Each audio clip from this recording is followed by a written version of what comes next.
Hi, my name is Dr. Fox, licensed psychologist in the state of Texas, and in this video, we're going to discuss the loneliness epidemic, which has reached worldwide proportions. Though we have countless ways of reaching out, following, liking, and viewing one another, we're going to examine what might lead people to feel lonely and what keeps some people stuck in a loneliness spiral, as well as how it's connected to the development of borderline and schizoid personality disorder. So big question is social media the cure for loneliness? Knowing these things is crucial for the development of well-targeted, successful interventions to prevent and lessen the effects of loneliness. We'll discuss 3 effective strategies. So let's start our relationship and unpack the loneliness epidemic. So please like, share, and subscribe. And let's get to it. Satisfying relationships are essential for mental and physical well-being. Impaired social relationships can lead to loneliness. Loneliness can lead to various psychiatric disorders like depression, alcohol abuse, child abuse, sleep difficulties, sleep problems, personality disorders, and Alzheimer's disease. It can also lead to various physical disorders like diabetes, autoimmune disorders like rheumatoid arthritis, lupus, and cardiovascular diseases like coronary heart disease, hypertension, obesity, physiological aging, cancer, poor hearing, and poor health. Left unattended, loneliness can have serious consequences for mental and physical health of all people. So let's attend to it. Loneliness is described as the difference between actual and desired social relationships. This can be in friendships, work relationships, family relationships, and romantic relationships. Loneliness is very subjective, meaning the same 2 people can have the exact same number of close friends but can feel lonely to different degrees. These same 2 people with the same desired number of close relationships might be lonely to a different extent if they do not feel their actual relationships are fulfilling. Now, research has examined differences in personality, such as like extraversion, social skills like empathy, social anxiety, demographics, such as like age, resources, such as time, money, availability of transportation, physical mobility, and other factors. Results show that loneliness tends to increase with individualism. Now, in cultures that embrace an independent viewpoint as opposed to a collective one. Now, it can decrease with age, which is as we get older, we feel a greater sense of connection to self and others, and it was greater, research shows that it was greater in men than in women. And this tends to be because most women have more friends than men and are more open with their thoughts and feelings, which builds a sense of connection to others. So let's also talk about personality disorders too, right? Personality disorders most likely to be associated with loneliness include borderline personality disorder and schizoid personality disorder. Now, intolerance of aloneness is considered a core feature of BPD, and it is directly related to the experience of loneliness. A lot of my clients that have BPD or that are on that BPD spectrum, they experience a lot of loneliness, a lot of aloneness, a lot of, even when people are around, they feel this sense of disconnection. And a lot of times it's a reduced variety of roles in their social life together with impairments in interpersonal communication. And that was particularly relevant to the experience of loneliness in those with BPD. So what happens is sometimes it's hard to really kind of adapt to different social situations for some folks with BPD and adapt to these different situations and the differences in connecting relationships and difference of building relationships and the difference of going up and talking to someone whom you don't know. So, not having these sense of skills can really impair one's social engagement. And social engagement and pro-social activities are particularly important to mitigate the feelings of loneliness. Now, interpersonal communication and like the actual number of friends, having a romantic partner, how often one participates in a sensible or rational conversation, and how difficult one finds it to talk to people is highly related to those with BPD and should be addressed in treatment.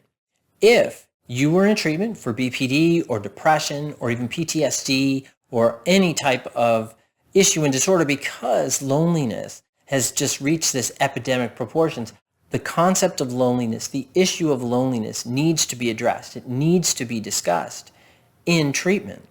It's important certainly to bring awareness to it as well, which is what we're doing here in this video. It has also been suggested that emotional deprivation plays a critical role in the development of schizoid personality disorder. Schizoid personality disorder is a pattern of detachment from social relationships and a restricted range of emotional expression. It is speculated that schizoid personality disorder is a result of emotional deprivation and lack of ability to gain security, a lack of contentedness in interpersonal relationships related to attachment disorder.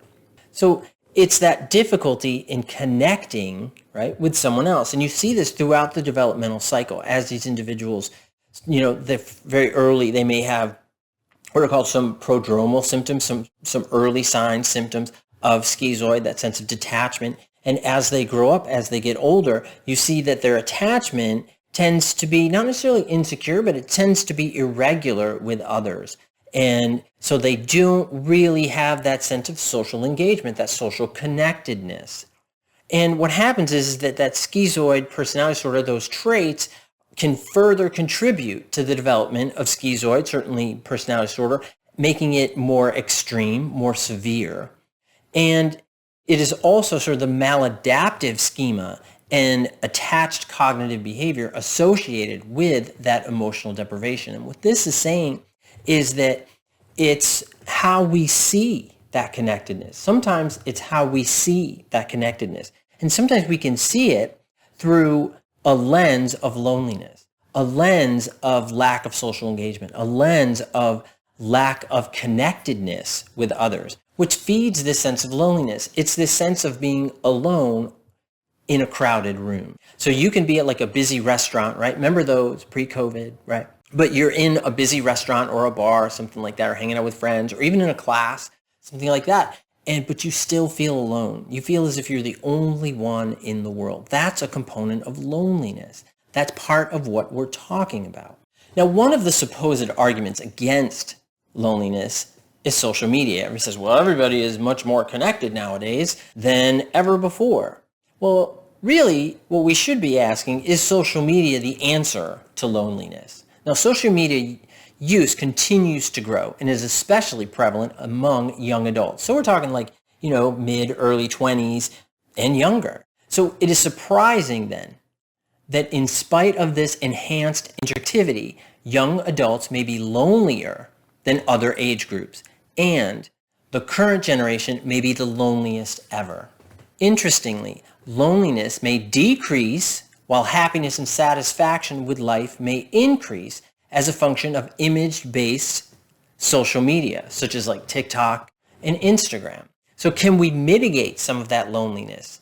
Not necessarily just like as opposed to those text-based, right? Because what the research shows is that text-based interaction, like more Facebook stuff, Twitter stuff, actually is ineffectual. It doesn't really impact that sense of loneliness. But images do, right? We're very much a picture-based being, right? Human beings, that's us, right? And research results suggest that the observed effects may be due to the enhanced intimacy offered by image-based versus text-based social media use. However, hold on, is FOMO, fear of missing out. That's right, I'm cool enough to know the new sayings and slang. I'm a pretty hip guy. Anyway, but fear of missing out continues to be a major factor in loneliness, and results show significant reductions in loneliness and depression and decreases in anxiety and fear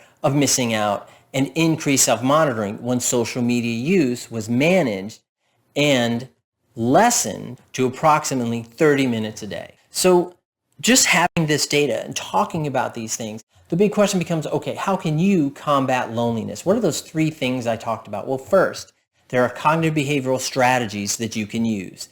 This is modifying those dysfunctional beliefs and self-defeating thought patterns that have been found to be very effective. right? Pushing back on those things. If you think negative things about yourself, you want to stop. You want to challenge it. You want to replace it with a positive and more balanced thought. This works if it's done routinely. One and done doesn't apply here. There's very few things in psychology when we're talking about change, about doing things differently, about, changing our maladaptive patterns. One and done is going to do it.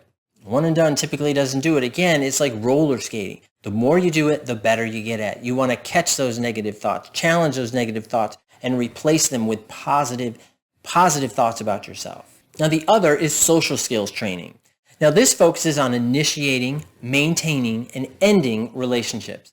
This is very challenging for many individuals, especially for those with BPD, and I understand that, but it's really important to build up those social skills, right? How to initiate a relationship, how to maintain it, because we know there's going to be a push and pull relationship. I've done a video about that.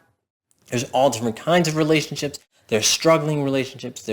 There's sort of dream-related relationships, which are sort of fantasy-based relationships. We want relationships to be this good, just like this, and when that image comes crashing down, we get very lost, we get very sad, we get a sense of loneliness as well. And then how to end relationships. A lot of my clients really struggle with how to end relationships. So building up those social skills can also help to contend with the issue of loneliness. And then the last component is social support. So now, this is in real life. People you can talk to and have a back and forth interaction with.